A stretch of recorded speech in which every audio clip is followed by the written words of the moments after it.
اسماعیل خان آپ سے مخاطب اس پریس کانفرنس کے ذریعے سے سب سے پہلے تو میں آپ تمام میڈیا حضرات کا شکریہ ادا کرتا ہوں کہ آپ ہماری شارٹ نوٹس پہ اس وقت تشریف لائے، اور آج کی جو ہماری پریس کانفرنس ہے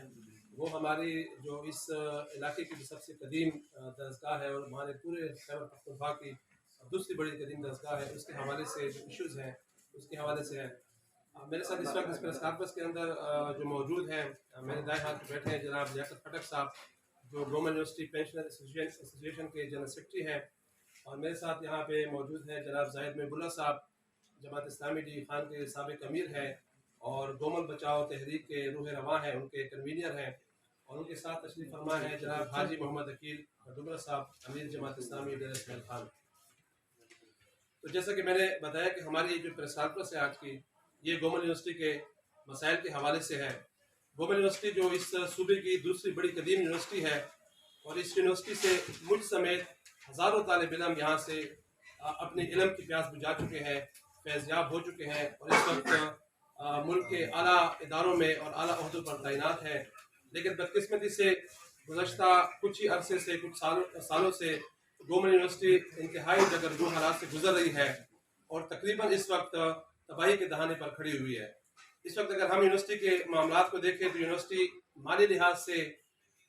انتظامی لحاظ سے اور اخلاقی لحاظ سے اس وقت تقریباً تباہی کے دہانے پر پہنچ چکی ہے۔ اس وقت یونیورسٹی کا جو سب سے اہم ایشو ہے اس وقت یہ ہے کہ یونیورسٹی وائس چانسلر کے بغیر چل رہی ہے، پرماننٹ وائس چانسلر نہ ہونے کے۔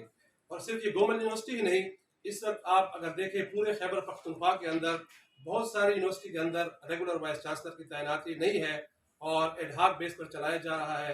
اور قائم مقام وائس چانسلر کا یا ایڈیشنل چارج دے کے چلایا جا رہا ہے۔ اور اس وقت آپ دیکھ رہے ہیں کہ جو ہماری پشاور یونیورسٹی بھی ہے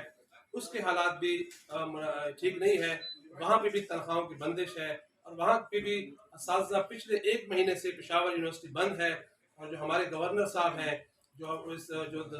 تنظیمی طور پر اس کے چانسلر ہوتے ہیں یونیورسٹی کے، اس کی ناک کے نیچے پشاور یونیورسٹی میں کلاس 1 مہینے سے نہیں چل رہی، لیکن حکومت نام کی اور چانسلر نام کی کوئی چیز نہیں ہے کہ اس چیزوں کا نوٹس لیا جائے۔ اور یہی صورتحال ہماری گومل یونیورسٹی کا ہے جس کے حوالے سے ہم خصوصی طور پر یہ جو ہے نا ہم پریس کانفرنس کر رہے ہیں۔ لوگ فاقوں کی وجہ سے، مہنگائی کی وجہ سے فاقوں پر آ گئے ہیں، لوگوں کے پاس جو ہے نا 2 وقت کی روٹی کا حصول ناممکن ہو گیا ہے،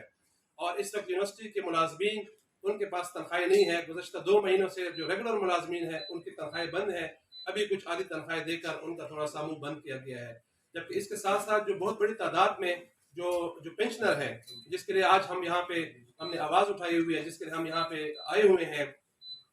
ان کا جنہوں نے اپنے زندگی کے قیمتی سال اس یونیورسٹی کو سرو کیا، اس یونیورسٹی کو بڑھانے میں، اس یونیورسٹی کو آگے لے کر جانے میں اپنے زندگی کے قیمتی سال بھیج دیے، آج ان کو گزشتہ جولائی سے ان کی تنخواہیں پینشن بند ہے، ان کو آدھی پینشن ملتی ہے، جبکہ اس جنوری 2023 سے ہے اس سے تو ان کی پینشن بالکل بند ہو چکی ہے، اور اس وقت ملازمین جو پینشنر ہیں وہ فاقوں کی نوبت ان کے گھروں میں آ چکی ہے۔